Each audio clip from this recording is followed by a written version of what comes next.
The broadcast is now starting. All attendees are in listen-only mode.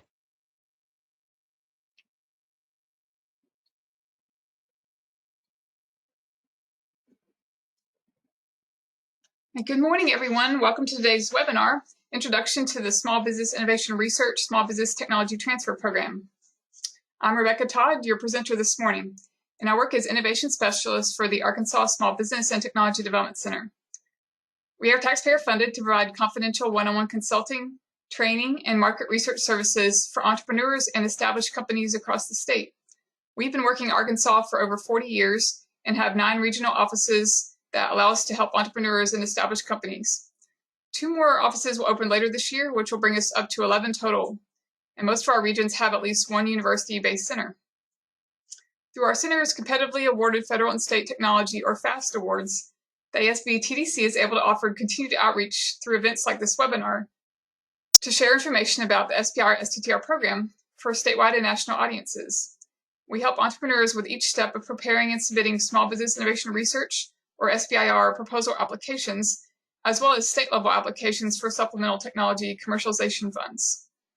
In our last FAST project year, we supported 122 clients, helped with 39 SBIR STTR proposal submissions, and won 14 total awards. To date, our clients have won over 70 SBIR STTR awards across the participating SBIR STTR agencies. And through our industry database subscriptions, we are able to locate market data to help our technology clients prepare key sections of their SBIR proposals, such as the commercialization plan. Everyone who's registered for today's event will be receiving a copy of the slides, as well as a link to the recording within 2 days via GoToWebinar email. Before we get started, let's take a moment to make sure that everyone is ready and familiar with GoToWebinar. First, you should have a control panel on the right side of your screen. You can minimize the panel by clicking on the arrow button, which is in orange in the upper left corner. You can expand the panel by clicking on that same button. So take a moment to practice. And second, you have the ability to submit questions using the question pane, which is located near the bottom of the control panel. Before we get started, I want to give you a little information about my background. So again, my name is Rebecca Todd. I'm the Innovation Specialist for the Arkansas Small Business and Technology Development Center, or ASBTDC for short. I've been in this role for 12 years now. And as Innovation Specialist, I work across the state to help entrepreneurs and established companies explore and respond to funding opportunities in the Sbir and Sttr program. The ASBTDC has helped Arkansas companies win over $30 million in Sbir and Sttr funding to date. And to supplement these awards, we have assisted clients with winning over $6 million in state level and venture capital funds. I attended the University of Arkansas at Fayetteville, where I earned my bachelor's degree in biology, master's degree in animal science. And I then studied professional technical writing at the UA Little Rock, where I earned my master's in arts. Early on at my time at the ASBTDC, I also became certified as a business advisor and as a technology counselor.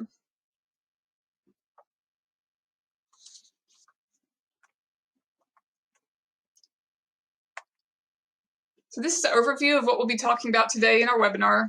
I want to give you an overview of our services for clients, then go into the Sbir and Sttr program itself, how to find a fit for your particular idea, what kind of market research is helpful to really assess the need in the industry, how to protect your market position, and some pre-writing steps to take before you even start writing the actual Sbir and Sttr application.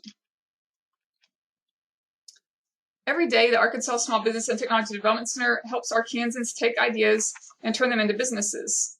Our work is project-based, and we have ongoing relationships with companies. We love assisting homegrown entrepreneurs as they follow their dreams and, in turn, build the state's economy.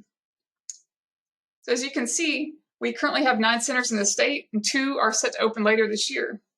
And this allows us to meet clients where they're at. Our clients include people who are starting new businesses from scratch, buying established businesses, looking to expand their existing business, or commercializing new research or technology. I work with entrepreneurs that fall into this last category, and many of these are seeking funding through state and federal channels or licensing, royalties, and private investment. I specialize in assisting clients who want to pursue federal Sbir and Sttr contracts and grants. We track measurable progress that's made by our clients each year, usually on a quarterly basis, to demonstrate the value of our services. In 2020, these were our clients' businesses' achievements. For every $1 invested in ASBTDC, clients have generated an ROI of $12.82. So our first service that we offer is consulting, and we meet clients where they're at with their specific business needs rather than offering a one-size-fits-all approach. Our consulting services are confidential, and as ASBTDC continues to seek innovative ways to serve our clients' needs, we have engaged with subject matter experts in areas like human resources, digital marketing, branding, agriculture, and other areas. If one of these areas is of interest to you, we encourage you to take advantage of this service available across our statewide network. You can do that by either reaching out to your current consultant or to register online through our client portal. Our website is asbtdc.org. Throughout the year, each of our centers offers a variety of events on different topic areas, and you can find our upcoming events on the Events menu tab of our website, which is linked here. Generally, we offer events in person at each of our regional centers. For the time being, at the Little Rock Center, we're still holding virtual events led by staff from our centers, as well as guest speakers and other subject matter experts. The ASBTDC subscribes to a number of proprietary industry databases, and these allow us to access current information across a variety of fields. Through these resources, we can help clients learn more about the competition, customers, and trends in their fields of interest. Through our geographic information system, we can map out critical information for potential business locations. This information includes things like customer demographics, drive times, and competitor locations. With information gathered from the secondary market research and GIS mapping, our clients are strongly positioned to make informed business decisions that are reflected in their applications for funding. We use proprietary databases and geoinformation system, or GIS mapping, to analyze market potential. And this helps to identify your market size, discover competitors, and evaluate your advantage. Some things that you might find in a market research binder that we provide would be industry information, information on trends, opportunities, and threats in specific industries. You might also find some benchmark data, and this is financial data for comparison purposes for various industries. Business lists can be used to develop customer lists for business-to-business or competitor lists for specific trade areas. We also capture robust demographic data about potential customers, and we can create individualized trade areas and pull demographics and customer spending across those areas. So my focus as innovation specialist is on supporting our state's technology-based companies. This includes all companies and entrepreneurs interested in conducting new, generally long-term research and development work for the purpose of developing new products and services that can be sold in commercial market or to federal agencies. Applying for funding through the Small Business Innovation Research and Small Business Technology Transfer Program is a very detailed multi-step process, and we guide clients through each stage of it. So as you can see, while Sbir and Sttr are my areas of expertise, that's just one thread of the ASBTDC web of services. We are assisting clients with every aspect of business creation, operation, and management because they're all interwoven. A client may come to us for one reason, like help with a funding proposal, but then end up working with us on something else like exporting or their marketing strategy. And our consultants see each project through from start to finish. I want to now show you a video that features some of our success stories through the Sbir and Sttr program in the state of Arkansas.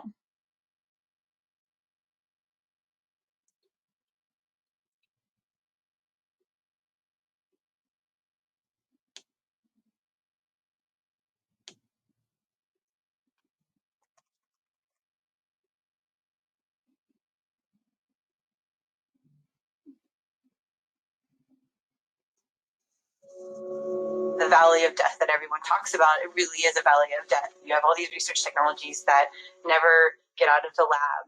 Really, a big part of it is there is no middle ground for funding to get it far enough along so that you actually have a product. There's significant hurdles to get over in the front end just to complete the research and development Juvenex was formed to help bring better treatment to cancer patients who are having to interrupt their treatments or stop their treatments altogether due to the debilitating side effects of chemotherapy. SBIRs and STTRs are one of the major funding mechanisms that help catapult these new ideas and new technologies that are developed forward. By going through the STTR and SBIR process, we're able to achieve a milestone that we wouldn't have been able to achieve alone. And once we started moving forward with our idea and determined that we did want to take it and commercialize it, we reached out to ASBTDC, who helped us develop our SBIR applications as well as the STTR applications. We are basically trying to reinvent water treatment. The old processes for wastewater treatment and dealing with contaminants are very old. We want to come up with new innovative technologies that could address the new contaminants that we're starting to see in our water that are harder to treat. You know, from the very beginning, when Shelby and I were starting the company, I learned very quickly that there's no way we could pitch to, say, a set of investors for money. We have nothing to sell yet. So SBIR and STTR really fills that gap. It's essentially free money. It's non-dilutive, and we get to test out our ideas and get it to hopefully a prototype stage before we go looking for more investment. SBIR is awarded by government organizations, including USDA, the NSF, and a few others. It's a lot of funding to create innovative products within our country. The very first time that I applied to USDA SBIR, I won. The problem I was trying to address is with small-scale hydroponic farmers. I'm working to increase their production capacity with minimal investment. But I wouldn't have received that award if it wasn't for the Arkansas Small Business and Technology Development Center. I had never written a grant before. The center helped me understand all of the hoops that you have to jump through to win an SBIR. In 2018, we founded Irobot out of a technology we're developing called Swarm 3D printing. The idea is to use a swarm of mobile robots to work together to do autonomous manufacturing. Going into the grant, the biggest thing was the funding. You have to have funding to make your project work and to take an idea into a business. But then after going through it, you learn that it's not really just the funding. It's the market research that you get to do during the SBIR program. ASBTDC has been instrumental in our entrepreneurial journey and navigating through this complicated SBIR application process. Most of my recent work is aligned around tissue regeneration.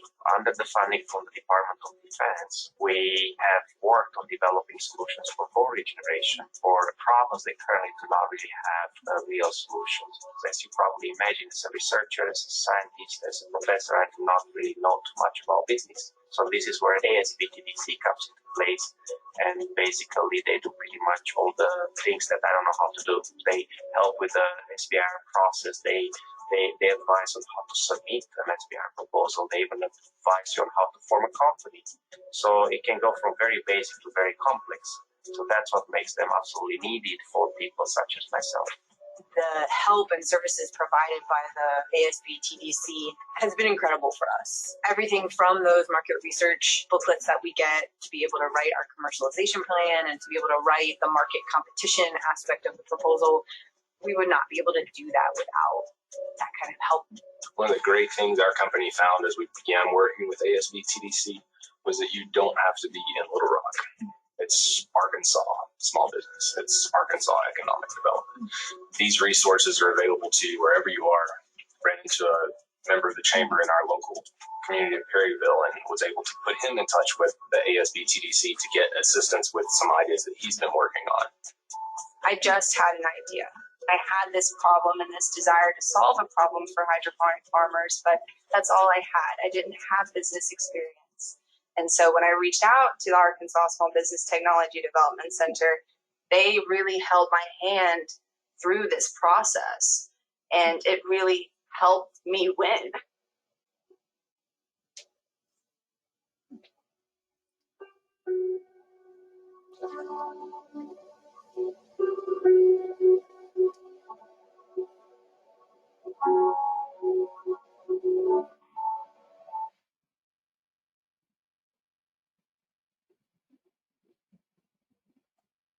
Just a second, I'll get back to where I was here. So hopefully the video gave you an idea of how the SBR program can help you as a company, even if it's your first time out. We saw an example of how a company was able to be successful in winning an award through this program.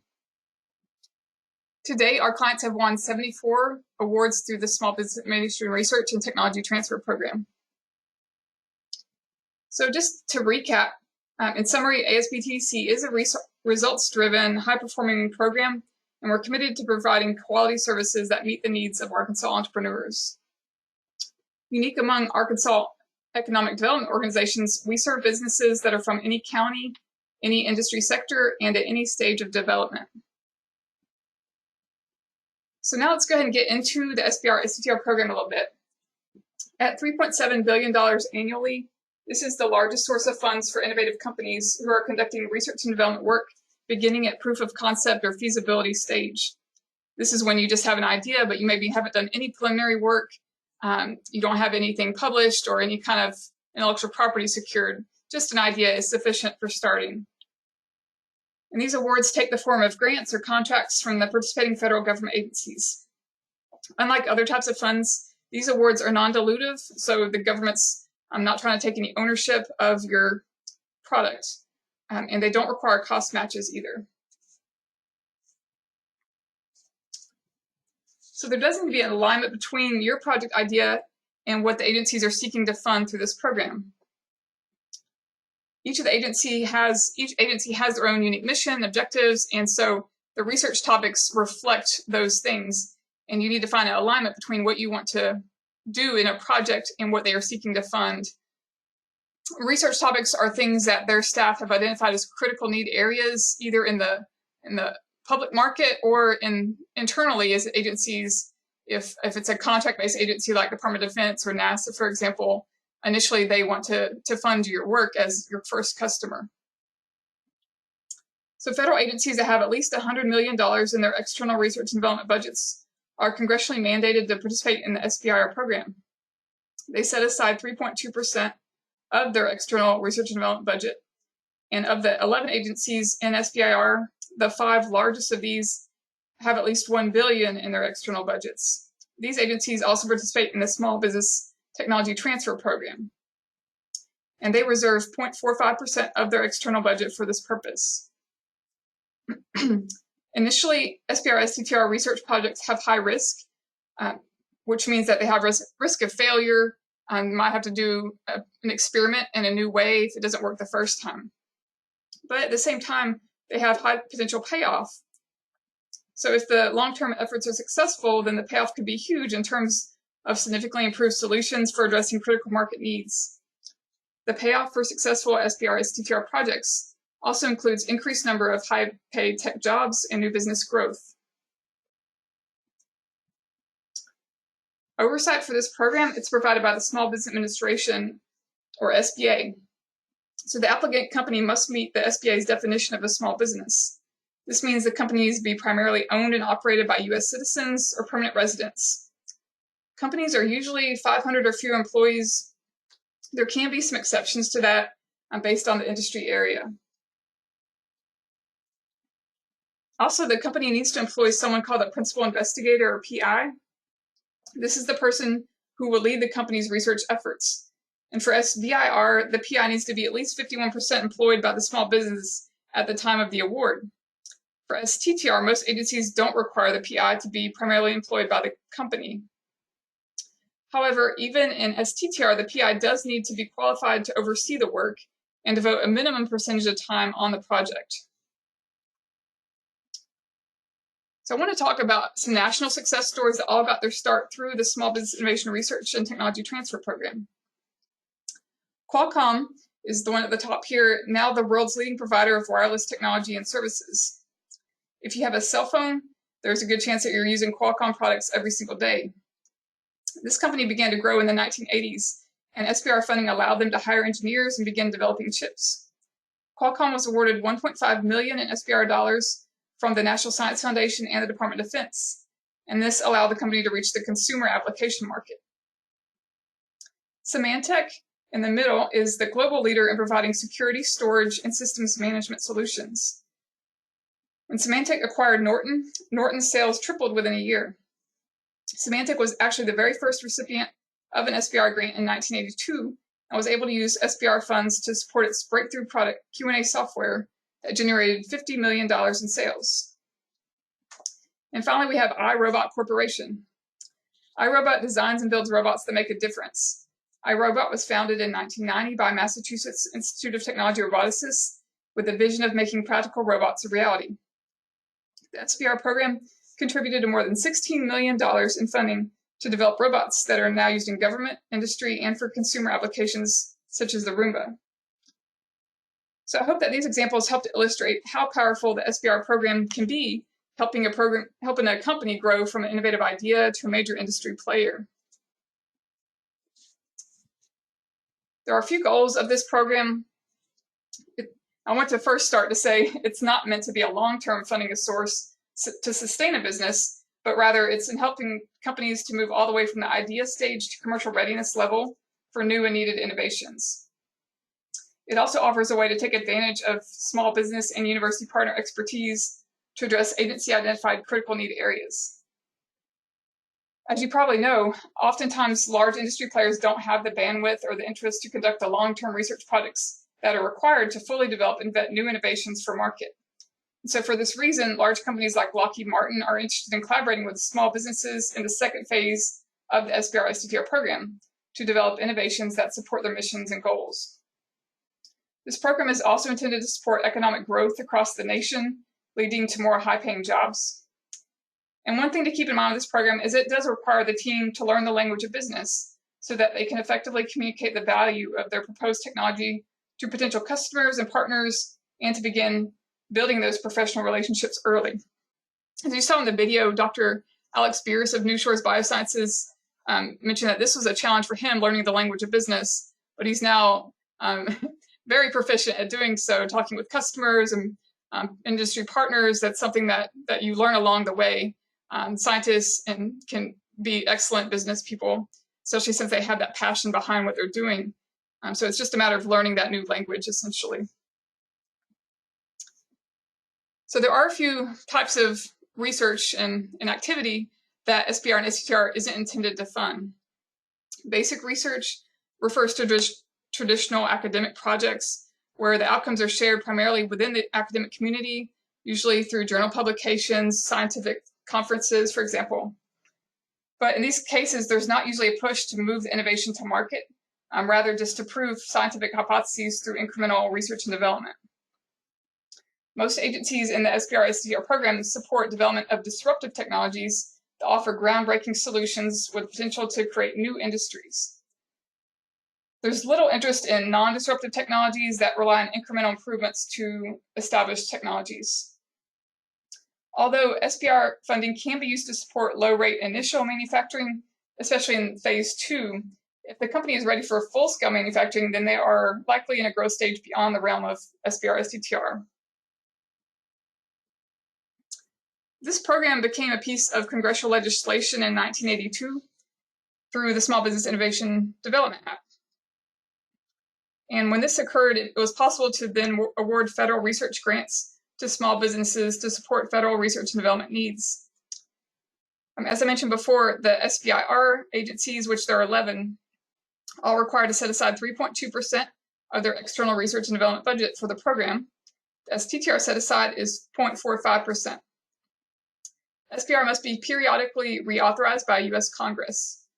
In September of 2016, Congress reauthorized the program through September 2022 through the National Defense Authorization Act. So even though it's not been a permanent piece of legislation, it's been consistently supported on a bipartisan basis and continues to be present through these reauthorizations. So from here, let's go ahead and look at some of the agencies that are participating in this program. At the top here are all of the primarily grant-based agencies in the blue bullet points. And the one in the orange tend to be more contract-based, although there can be a little bit of overlap between those for the larger agencies.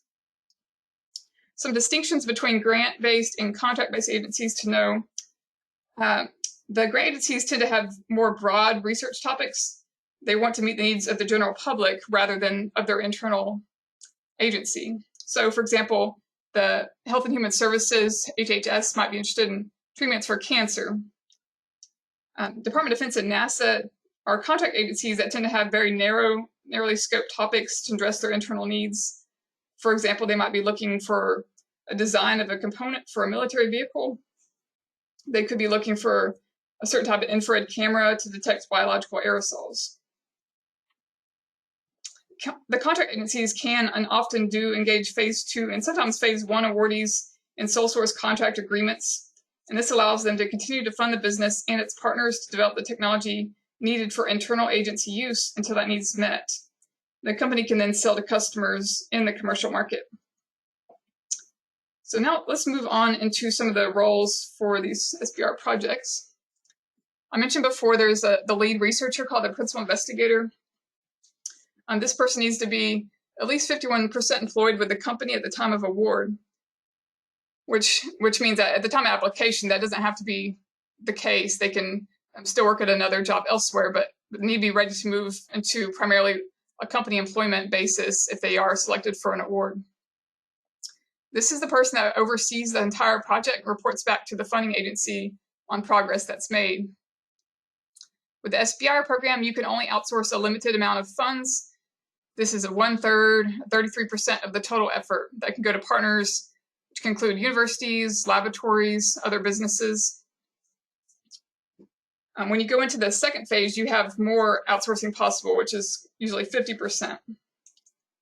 All the work does need to be conducted in the United States, with some exceptions that I've seen in some cases, agencies like Health and Human Services, if you're wanting to, for example, do some research on a population group that's very difficult to locate here in the States, then they have made exceptions to do work overseas for things like that. But usually the work does need to be conducted in the United States for these projects. I mentioned before that the 5 largest agencies in the EIR program also participate in STTR, the Small Business Technology Transfer Program. So these are those 5 agencies here. A few differences between SBIR and STTR. Rather than being optional, they require you to partner with a nonprofit research institution. This could be a federal laboratory, or it's often the case for a nonprofit university.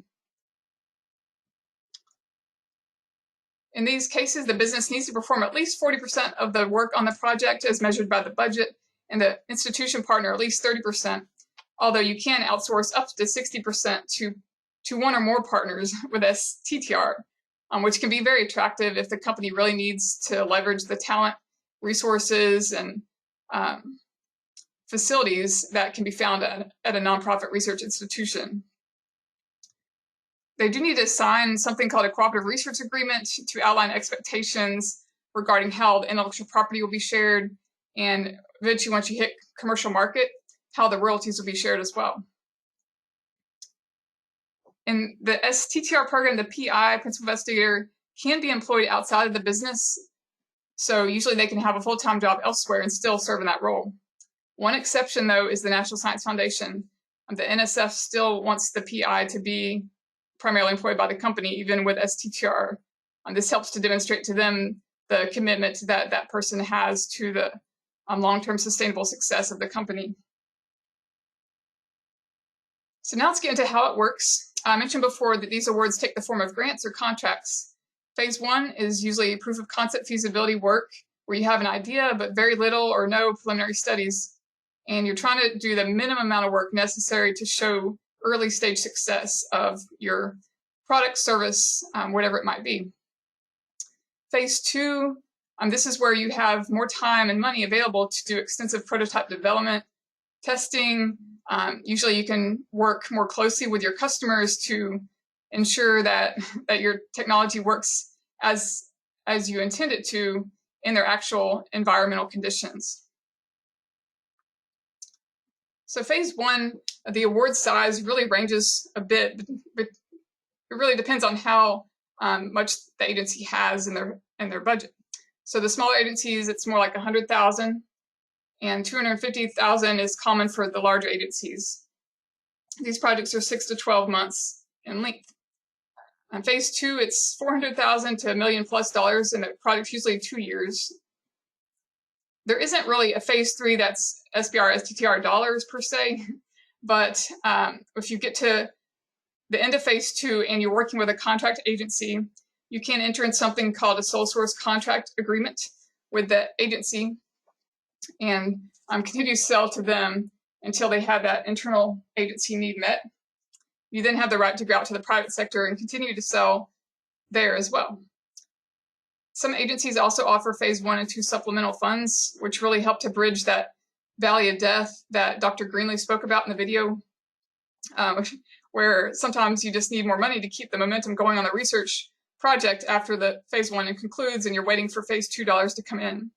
So definitely take advantage of any kind of supplements available through the agency that you're targeting with your application.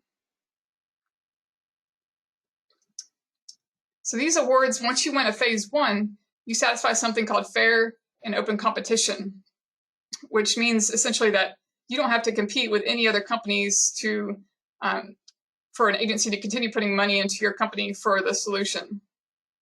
So essentially, an agency could enter into a contract with you even after you've only won a phase 1 award without making you compete with other companies for that funding.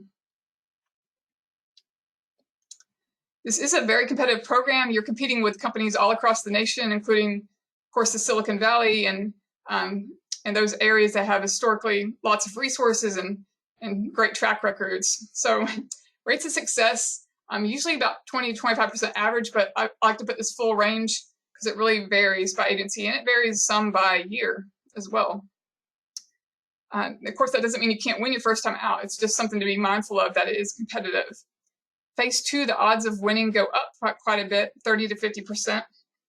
This is because the company has already proven their credibility in phase 1, and the work that they proposed, they were able to achieve their goals. So the agencies have built some they have credibility with the agency that they'll be successful in the second phase. I want to touch a bit on intellectual property, although it's not required to have this to be eligible to win a phase 1 award through the program or 2 award. But when the Bayh-Dole Act was passed in 1980, which again is right about when the SBR STTR program started, the SBR program rather, and when this happened, it allowed companies and really any entity that received federal dollars to have first rights to pursue commercialization of that technology developed through that fund. So this was a way to encourage entrepreneurship among the funding recipients of these federal grants and contracts. The expectation was, of course, that awardees are expected to commercialize, which means they need to pursue intellectual property protection. It could be a patent, copyright, combination of trade secret and other things, and take those actions to push out the technology to marketplace ultimately. The government still retains something called margin rights with this program. So if there is a national emergency and the company isn't taking action to commercialize, they're just continuing to keep the money internal, not performing as they were as they proposed to do on the project, and they have a solution ready to go. They're just not getting it out the door. The government can technically march in and license that technology to an existing industry player to start using, so they can address the national need. But this isn't something to be concerned about because it hasn't. To date, no company or no agency has exercised these margin rights to take the technology from a small company. So this is just something to be aware of. Again, that is something that the government can do if it becomes necessary.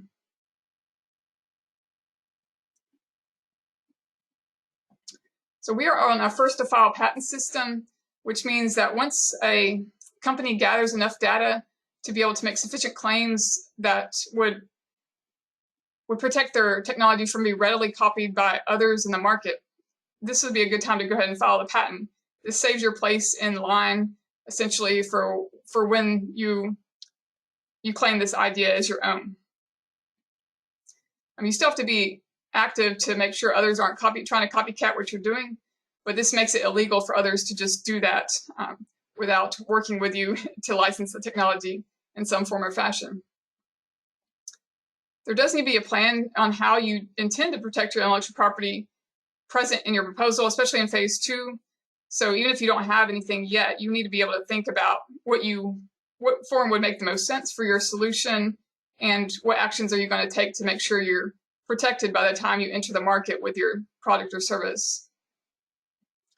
Usually you want to engage legal counsel at this stage, which is not a service that ASBTDC provides. So finding a good attorney to help you is a really good idea. But before that, you can do a lot of things on your own for free, like some keyword searches for patents. You want to explore what's already been patented that's related to your idea.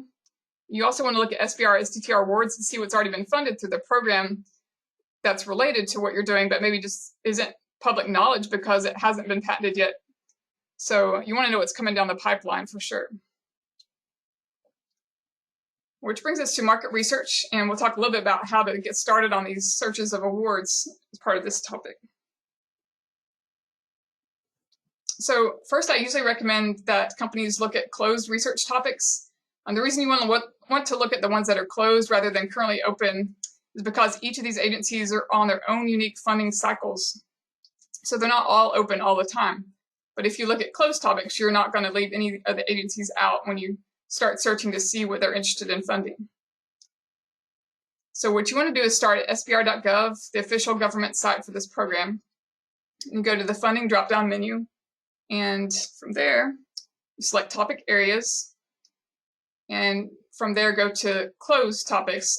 This is off the left side, the second field there. And so once you select closed topics, you would type in at least 2 keywords that relate to your idea and hit search and see what pops up. What you'll find is that the topics are hyperlinked, and you can click on the hyperlink to get more description.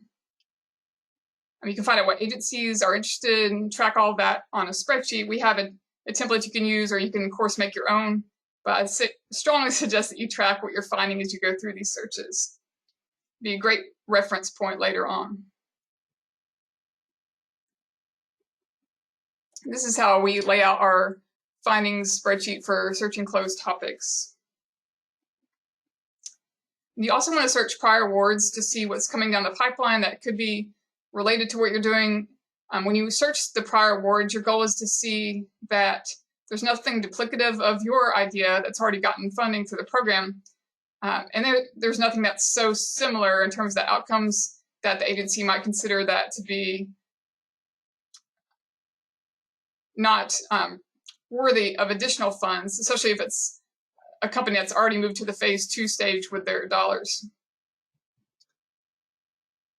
So you're looking at potential competitors, but also potential partners when you look at this award data. So when you go to reports, drop down award data, that's how you get to the award search. Use the same keywords as you did before and hit the search bar. And this time what pulls up at the top are the hyperlinked titles of those awards. So you'll click on the award title to find out more about the project itself. This is the only piece of information that's made public when you submit an application, is a summary, also called an abstract of your project idea. So that's something that you write yourself and share and expect to have posted if you do get funding. It just gives some oversight, or an overview rather, of what your project entailed. Again, you want to track your key findings. You want to include, of course, the company name, the principal investigator name, and the points of contact so you can reach out later as needed to find out more information. I also suggest having a relevance column. You want to be able to remember if it's highly relevant or medium relevant so that you'll know which ones to really focus on. Customer discovery is another form of market research that we always encourage our clients to take.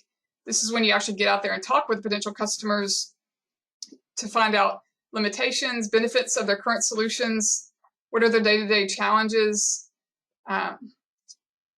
what do they want to see in a new solution, and what would actually trigger them to buy that new solution. So sometimes it's a money thing. If it hits a certain price point, they would buy it for that reason alone, even if it had the same results as what they're currently using. Oftentimes they want to see more performance enhancement though. So they're looking for more efficiency, maybe a more compact size, greater performance outcomes, all these kind of things that are really unique to the technology that would inspire them to invest in you if you hit certain milestone achievements. So the goal of customer discovery is really to find out more about what's the need.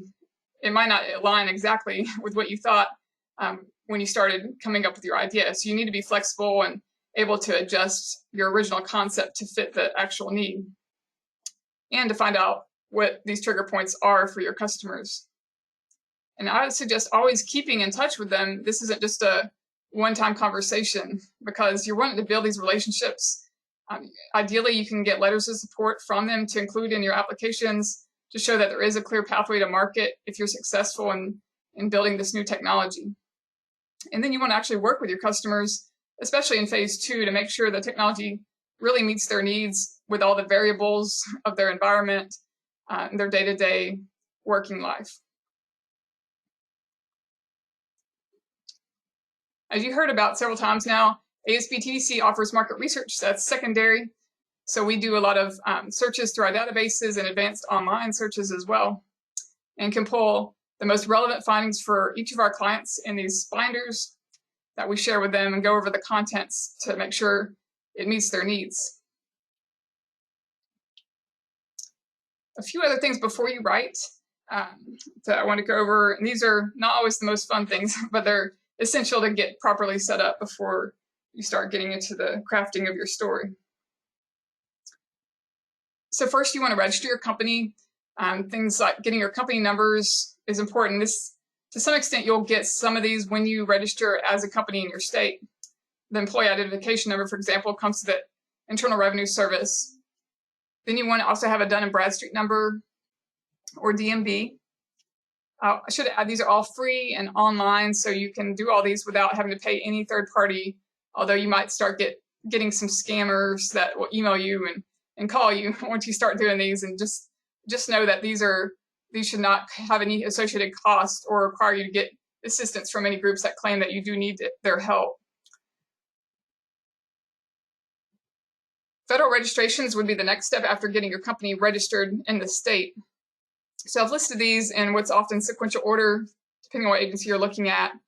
SAM.gov, System Forwards Management, is one that's often the most cumbersome. It can take a couple hours at least. But if you work with your local procurement technical assistance center, that can be a great resource, and they can really speed up slow down the amount of effort involved in your end, speed up the process to getting that one completed. And plus, they're free and taxpayer funded, just like us at ASBTDC. Other ones are SBR.gov, grants.gov.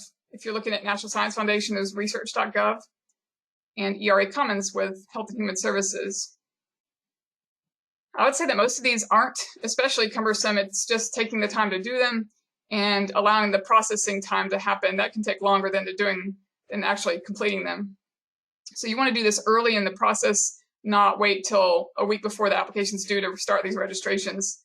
Because once you do them, they're out of the way, and you don't have to keep doing them every year. You just have to show activity in your account or change your password from time to time. But you don't have to ever start from scratch again. Another thing that's important before you start writing your proposal is to really talk with the agency points of contact for the research topics that you're interested in. So with the contact agencies, again, that would be Department of Defense and NASA, for example.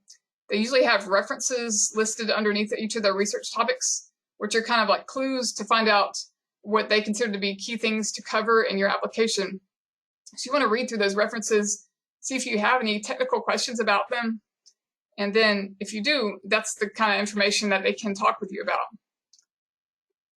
They have to be very careful on how they communicate with potential applicants, because they can't show any competitive bias towards one potential applicant or another. Grant agencies are open to communication year-round. Contract ones really only during certain periods of time, often called the pre-release period, before the funding opportunity has fully been released. There's that usually a 1 month or so window of time when you can ask these technical questions. But in contrast, the grant agencies are open year-round. They tend to have the same topics every single time, so it's really easy to plan ahead, plan early, and they're happy to talk with you about your project's summary or your pitch and give you some more insight about if this is a strong fit for them or not. And if not, they often vector you towards a different agency or a different research topic so that you are headed in a better direction before you start the writing process. So this is important to start this relationship with the agency point of contact. You want them to be able to know what you're doing. Later on, they're often sitting in on those review panels, and so they can speak to some of the questions that might arise with the panelists that may not be as familiar with what you're doing as these points of contact that have already had several conversations with you. So they can often be champions on your behalf, but they can at the very least clarify any confusion surrounding what your project entails for you. I want to mention a few helpful resources to check out as well. This has been a very high-level presentation. We haven't gone really into the details, so there's a lot that you can do to further explore it. So SBR.gov has some great online tutorials. Here's how you can get to them if you go to the main website, Resources, Tutorials.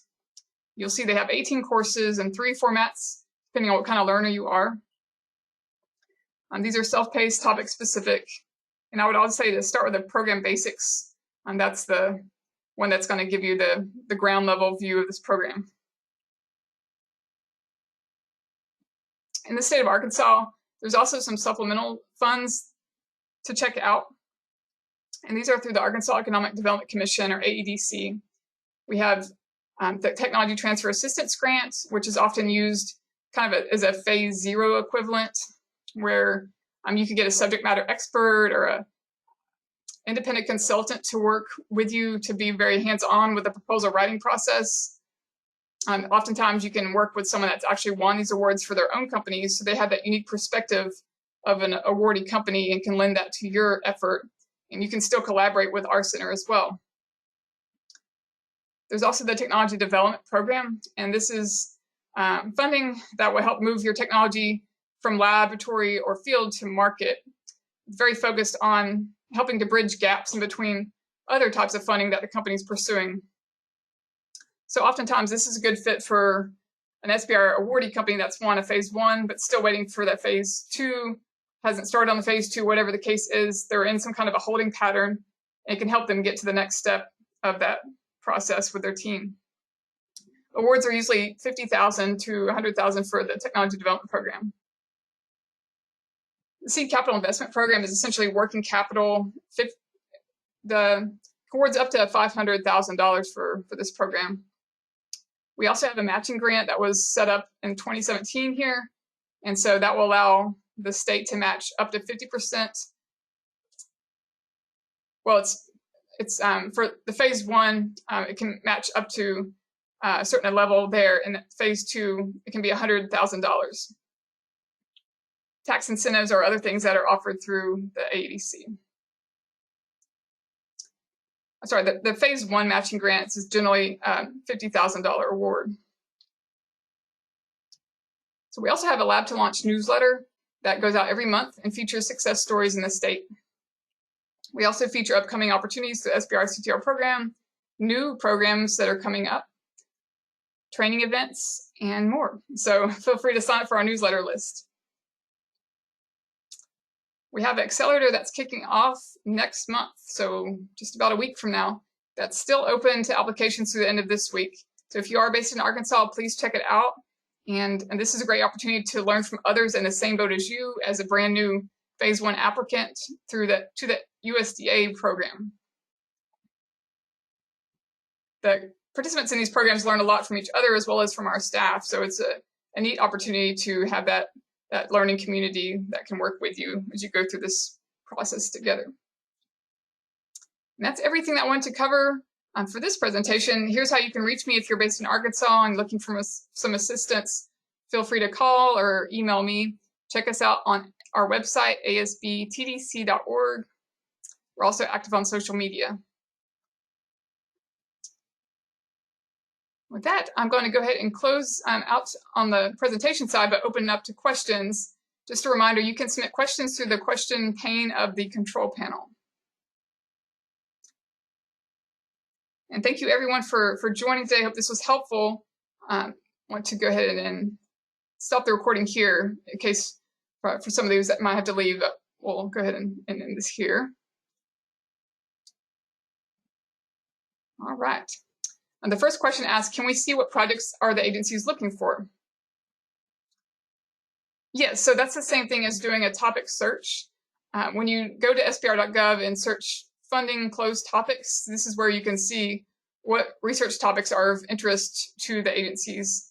And using keyword searches, you can find out what ones might align best with your idea.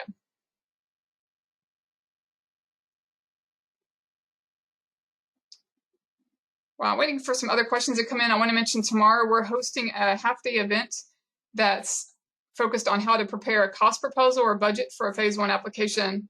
So feel free to go to our events menu and register for that if you're not already. And we'd love to have you join us. It'll be led by Jim Greenwood of Greenwood Consulting Group. Arkansas-based companies can then stick around. They register for the event and they can come back the following week for one-on-one help from Mr. Greenwood.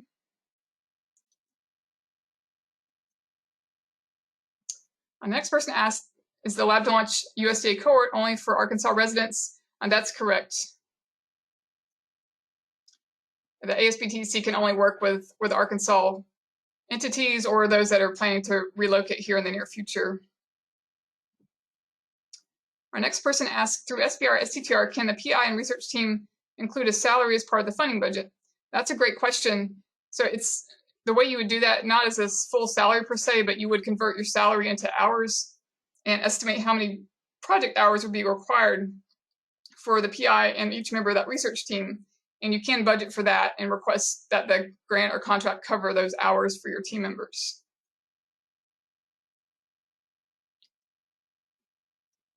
Next one asks, what does the process look like from phase 1 to phase 2? Outside qualifying eligibility, what's the timeline look like, the auditing process, etc.? So when you apply for phase 1 and for phase 2, it's a competitive process both times. So you still have to compete with other folks all across the US each time. When you submit after you've got the application in, it's usually about 4 to 6 months before you receive notification of your award status from the agency. And phase 1, again, it's 6 months to a year. Phase 2 is usually 2 years. So from start to finish, this could easily be a 4 to 5 year program that you're looking at. Auditing usually doesn't happen in phase 1. It can happen in phase 2, more often anyway. So I usually advise companies to work with a professional accountant who has expertise in federal government accounting. And that way you can be prepared for how they'll go through your books and look at how you arrived at your indirect rates, things like that. So the agencies will look at that sometimes before they can release those funds or approve you for a certain rate that's higher than what they typically allow.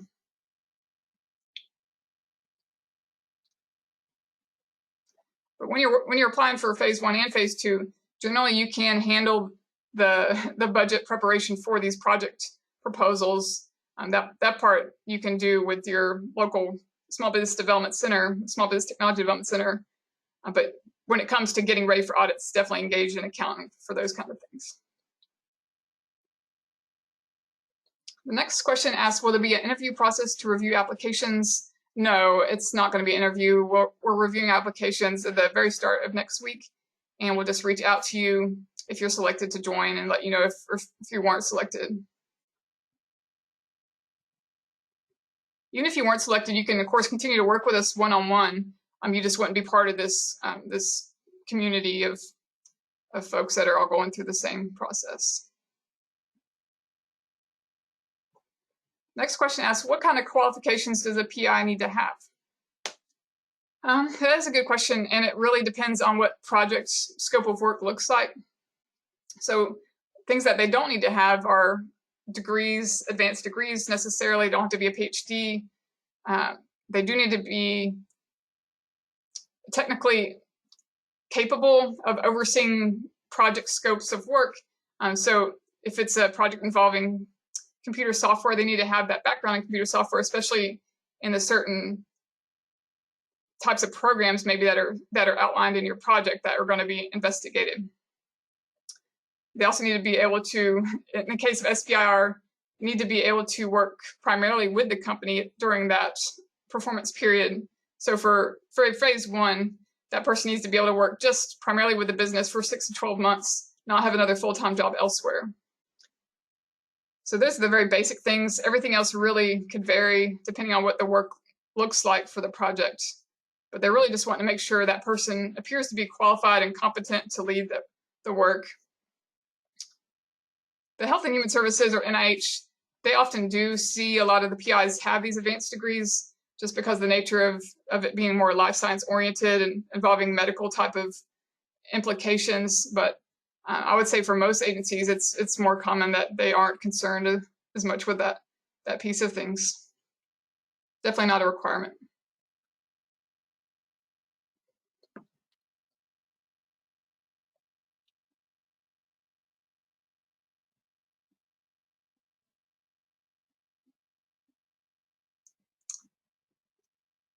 The next question asks, do we need security clearance to work with agencies?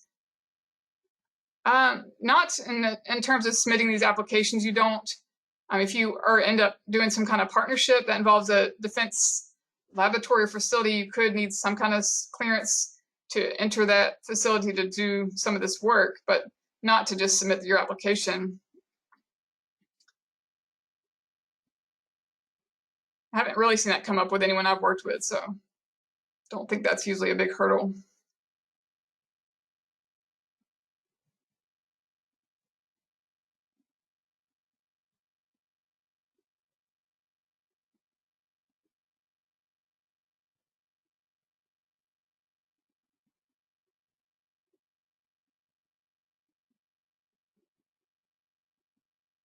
Okay, well, I don't see any other questions. Again, I want to thank everyone for their time and attention today. I hope this was good information for you to get started learning about the Small Business Innovation Research and Technology Transfer Program. And I'm happy to connect with you separately to discuss any questions that you have that weren't addressed. There will be recording of the webinar and slides sent to you within 2 days. So you will have that. Looks like another question just came in, so let me check that out. Let's see. So you mentioned that your plan to protect intellectual property should be articulated, particularly for phase 2. If applying for phase 1 grants, should that still be a party application, and how specific should that plan be?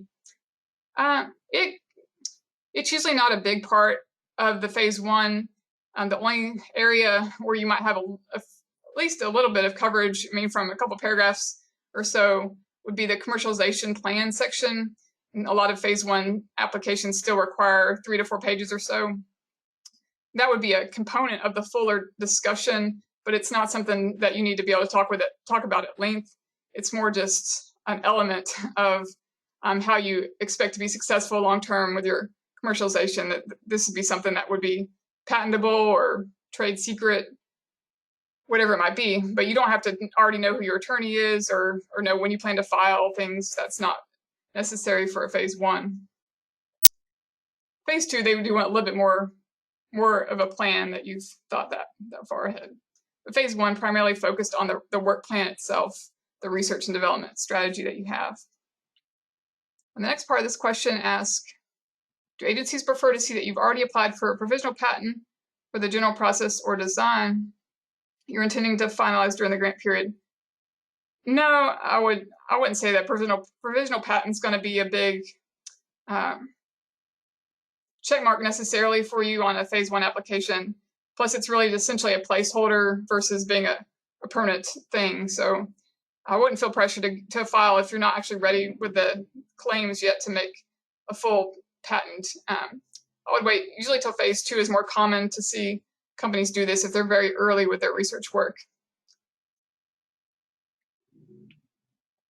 So yeah, this is definitely not part of the criteria when they review proposals. If the company has a provisional patent or not, that's not something that's going to be really weighed heavily. Some people are losing sound. I'm not sure what's going on there, but Hopefully that's not happening for everyone. Okay, well, again, feel free to reach out to me separately. Happy to talk with you, and I look forward to helping those of you, especially those based in Arkansas, with next steps. Hope you have a wonderful rest of your day, and I'll talk to you soon. Thanks.